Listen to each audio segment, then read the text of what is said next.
Bonjour à tous. Alors, on va continuer la suite des aventures d'Ulysse avec l'épisode très célèbre de Ulysse chez le Cyclope. Donc, Ulysse, après être parti de chez les Lotophages en catastrophe, va accoster sur une nouvelle île qui est l'île où vivent les Cyclopes. Les Cyclopes, ce sont des monstres, des géants qui n'ont qu'un seul œil au milieu du front.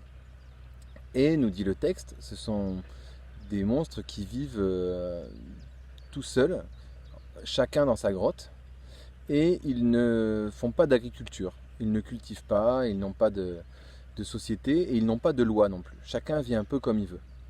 Et ils sont bergers. Ils font paître des moutons. Et donc il y a un de ces cyclopes qui s'appelle Polyphème et qui est le fils de Poséidon. Et ce cyclope a donc une grotte dans laquelle il a ses moutons et il fait du fromage. Ulysse et ses compagnons découvrent cette grotte. Et quand ils voient tous les fromages, ils ont envie d'en prendre pour les ramener avec eux, pour avoir un peu plus de nourriture pour le voyage. Sauf qu'au moment où ils sont dans la grotte, Polyphème, le cyclope, revient. Ils ont peur et ils se cachent dans un coin. Et là, Polyphème, une fois rentré dans la grotte, il met une énorme pierre devant l'entrée de la grotte. Sauf que cette pierre, personne n'est capable de la bouger à part lui, puisque lui c'est un géant. Ulysse et ses compagnons sont donc bloqués à l'intérieur de la grotte. Et le cyclope les trouve.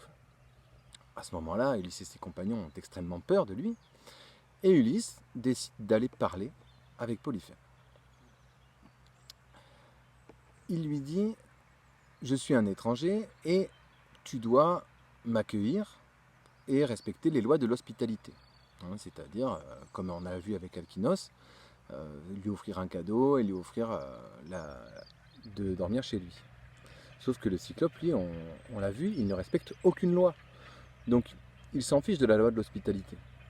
Et il prend 2 des compagnons d'Ulysse et il les dévore.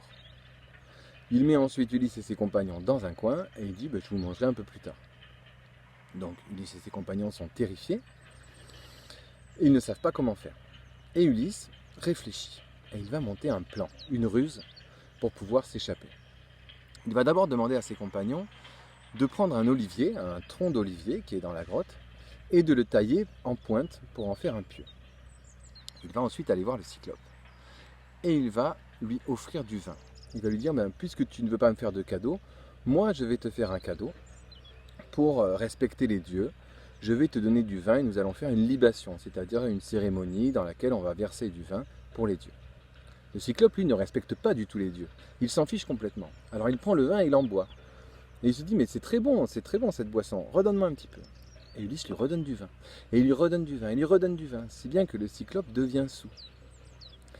Et au moment où le cyclope est saoul, il est très content de cette boisson, et il dit à Ulysse, mais comment t'appelles-tu, étranger? Et Ulysse lui dit, eh bien je m'appelle Personne. Le cyclope dit, eh bien Personne, je vais te faire un cadeau moi aussi. Le cadeau que je vais te faire, c'est que je te mangerai le dernier. Je vais d'abord manger tous tes compagnons avant toi. Bon, c'est pas un super cadeau, on l'accordera. Et le cyclope reboit du vin et reboit du vin. Si bien qu'au bout d'un moment, il s'effondre tellement il est ivre. Et au moment où le cyclope est effondré, endormi, les compagnons d'Ulysse vont prendre le pieu qu'ils ont fabriqué et ils vont le planter dans l'œil du cyclope pour l'aveugler. Le cyclope hurle, il a très très mal, il hurle et il appelle ses compagnons à la rescousse. Ulysse et ses compagnons se cachent, les autres cyclopes arrivent et lui disent « Mais qu'est-ce qui se passe? Qui t'a fait ça ?» Et il dit « C'est personne qui m'a fait ça. » Les autres se disent « Si c'est personne, tant pis. » Et ils s'en vont, ils le laissent tout seul. Et là, le cyclope cherche quand même à se venger, il cherche Ulysse et ses compagnons avec ses mains, Ulysse et ses compagnons essaient de se cacher, comme il n'y voit plus rien, il tâtonne, il ne les trouve pas. Il se dit, je vais quand même ne pas les laisser sortir, je vais contrôler la sortie de tout ce qui sort de ma grotte.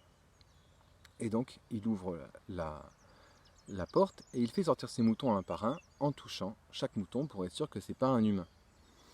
Et là, Ulysse a une autre idée, c'est qu'avec ses compagnons, ils vont se cacher en s'accrochant sous le ventre de chaque mouton. Et donc, quand le cyclope va toucher le mouton, il ne va pas sentir qu'il y a un être humain caché dessous. Et ainsi, Ulysse et ses compagnons parviennent à s'échapper. Ils partent, ils reprennent leur bateau, et au moment où ils sont assez loin, Ulysse ne peut pas s'empêcher de se vanter face au cyclope. Et il l'appelle depuis son bateau. « Cyclope, cyclope !» Et là, le cyclope se dit « Mais j'entends personne !» celui qui m'a crevé l'œil. Et il écoute. Et Ulysse lui dit, en fait je ne m'appelle pas personne. Si jamais on te demande qui t'a fait ça, dis que c'est Ulysse, le fils de Laërte, et que je repars à Ithaque parce que je t'ai bien eu. Et là le Cyclope est tellement en colère contre Ulysse qu'il fait une prière à son père Poséidon, en lui disant, Père, si vraiment tu m'aimes, fais qu'Ulysse, le fils de Laërte, ne puisse pas rentrer à Ithaque. Et c'est pour ça que Poséidon va le poursuivre. C'est pour ça qu'en fait, au départ, quand les dieux cherchent à aider Ulysse, Poséidon refuse de les aider. Et donc c'est à partir de là que les ennuis d'Ulysse vont vraiment commencer, puisque Poséidon va le poursuivre. Or, prendre la mer quand on n'a pas Poséidon avec soi, c'est très compliqué. On va s'arrêter là pour cet épisode et on va se demander un petit peu qu'est-ce que représente le Cyclope. Donc pour ça, je vais faire une autre vidéo qui s'appelle « Que représente le Cyclope ?»